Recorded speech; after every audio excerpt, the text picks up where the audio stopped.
Hello বন্ধুরা, জ্ঞানজ্যোতি coaching সেন্টারের পক্ষ থেকে তোমাদের সকলকে জানাই আরো একবার স্বাগত। তো আজকে আমি তোমাদের সঙ্গে যে বিষয়টি নিয়ে আলোচনা করব সেটি হচ্ছে গাভিষ্টি বলতে কি বোঝো। তো বিষয়টি শুরু করার আগে তোমাদেরকে একটা ছোট্ট ইনফরমেশন দিতে চাই। তোমরা যারা আমাদের কোচিং সেন্টারে এখনো যুক্ত হওনি কিংবা যুক্ত হতে চাইছো, তারা উপরে দুটি নাম্বার দেখতে পাচ্ছ, 6295916282 এবং 7076398606।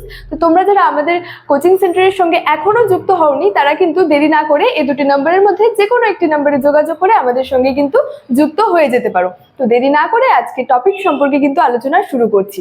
তো দেখো, গাভিষ্টি বলতে কি বোঝো। তো প্রথমে যদি বলি এই গাভিষ্টি শব্দটির অর্থের কথা, তো এই গাভিষ্টি শব্দের অর্থ হচ্ছে গো অনুসন্ধান, অর্থাৎ গরুকে অনুসন্ধান করা।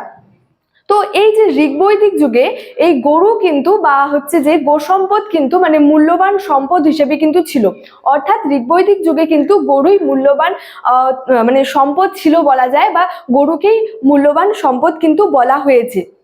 তো এই যে বৈদিক যুগে বা ঋগ্বৈদিক যুগে কিন্তু এই যে গরুকে কেন্দ্র করে মানে উপজাতি গোষ্ঠীগুলির মধ্যে কিন্তু সংঘর্ষ বা একটা যুদ্ধ কিন্তু লেগেই থাকতো। তো এই যে উপজাতি গোষ্ঠীগুলির মধ্যে যে যুদ্ধ লেগেই থাকতো বা যে সংঘর্ষটা লেগে থাকতো, এটাই কিন্তু এই গাভিষ্টি নামে পরিচিত ছিল, বা এই যে সংঘর্ষটাকেই কিন্তু গাভিষ্টি বলা হয়ে থাকতো।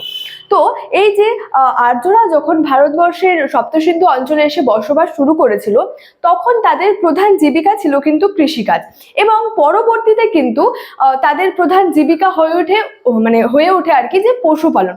অর্থাৎ প্রথম দিকে তারা যখন ভারতে এসেছিল, তখন তাদের প্রধান কাজ বা যে জীবিকা কিন্তু কৃষিকাজ থাকলেও পরবর্তীতে সেটা কিন্তু তাদের প্রধান জীবিকা আর কি পশুপালন হয়ে ওঠে।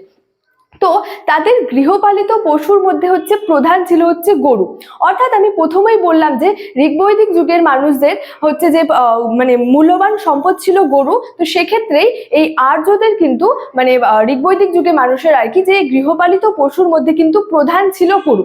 গরু ছাড়াও বিভিন্ন পশু ছিল, যেমন ছাগল, মোষ, ভেড়া, বিভিন্ন পশু ছিল, কিন্তু গরু প্রধান সম্পদ ছিল, বা বলা যায় যে প্রধান গৃহপালিত পশুর মধ্যে প্রধান ছিল।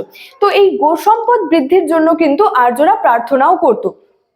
এছাড়াও বলা যায় এই ঋগ্বৈদিক যুগে গরু যাতে হারিয়ে না যায়, তার জন্য কিন্তু এই গরুগুলির কানে যে নানান ধরনের বা বিভিন্ন ধরনের কিন্তু সাংকেতিক চিহ্ন ব্যবহার করা হতো, যাতে মানে হারানো গরুকেও আর কি যে সেই সাংকেতিক চিহ্নের মাধ্যমে কিন্তু খুঁজে পাওয়া যায়।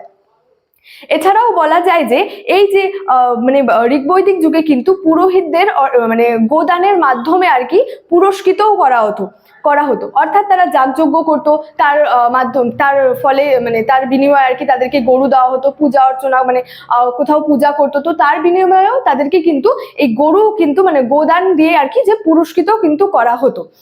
এছাড়াও বলা হয়েছে যে এই যে হারিয়ে যাওয়া গরুকে নিয়ে এই যে উপজাতি গোষ্ঠীগুলির মধ্যে যে সংঘর্ষ বা যে যুদ্ধটা লেগেই থাকতো, সেটাই এই গাভিষ্টি নামে পরিচিত।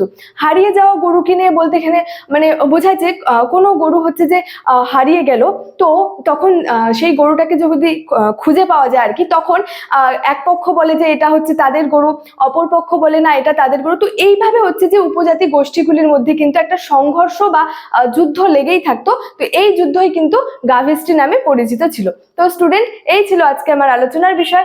ভিডিওটি ভালো লাগলে লাইক, কমেন্ট এবং বন্ধুদের সঙ্গে শেয়ার করতে কিন্তু ভুলবে না। দেখা হচ্ছে তোমাদের সঙ্গে পরবর্তী ভিডিওতে। Thank you so much. Thanks for watching.